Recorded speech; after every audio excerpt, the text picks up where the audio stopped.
IAS institute నిర్వహిస్తున్న all India scholarship exam pass అవ్వండి. 2 years ఫీజులో 50% మాత్రమే పే చేయండి.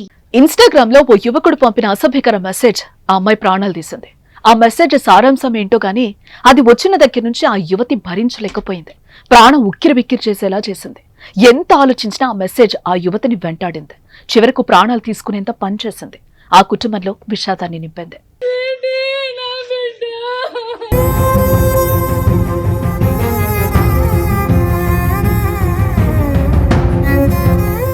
యాదాద్రి భువనగిరి జిల్లా భువనగిరి పట్టణంలో విద్యానగర్ కు చెందిన సతీష్ సంధ్య దంపతుల కూతురు హాసిని. ఆమె హైదరాబాద్ లో డిగ్రీ 2వ సంవత్సరం చదువుతోంది. ఈ క్రమంలో నిఖిల్ అనే యువకుడు గత కొన్ని రోజులుగా వాట్సాప్ లో పిచ్చి పిచ్చి పోస్టులు పెడుతూ ఆమెను వేధించసాగాడు. అయినా ఆ విద్యార్థి మౌనంగా ఉండిపోయింది. దీంతో అతను మరింతగా రెచ్చిపోయాడు. ఈసారి ఇన్స్టాగ్రామ్ లో అసభ్యకరమైన మెసేజ్లు చేస్తూ వేధింపులకు గురిచేయడం మొదలుపెట్టాడు. దీంతో నిఖిల్ వేధింపులకు హాసిని భరించలేకపోయింది. ఈ క్రమంలోనే ఇంట్లో ఎవరూ లేని సమయంలో ఉరి వేసుకుని ఆత్మహత్య చేసుకుంది. అయితే ఆ యువకుడి వేధింపులు తమకు కూడా చెప్పుకోలేకపోయిందని తల్లిదండ్రులు కన్నీరు మున్నీరుగా విలపిస్తున్నారు.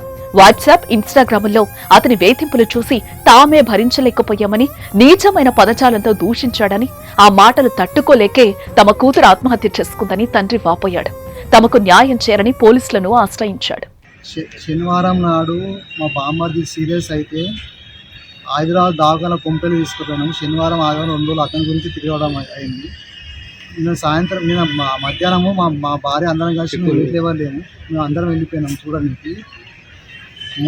4:30 నుంచి 4:30 టైం నుంచి అతను ఒక నిఖిల్ అనే వ్యక్తి మా బిడ్డను విపరీతమైన వేధింపు ఎట్లా అంటే అసలు సంబంధం లేని మాటలు, చనిపోయడానికి 100% గురి చేసి ఆమె సాగుకు కారణమైండు. ఆ వ్యక్తి పేరు నిఖిల్, నిఖిల్. మా బిడ్డ ఫోన్లా, ఇన్స్టాగ్రామ్లా, స్నాప్లా అవన్నీ చూస్తే ఆ మాటలకు మాకే ఎట్లా అనిపిస్తుంది అంటే చెప్పరాని బాధ.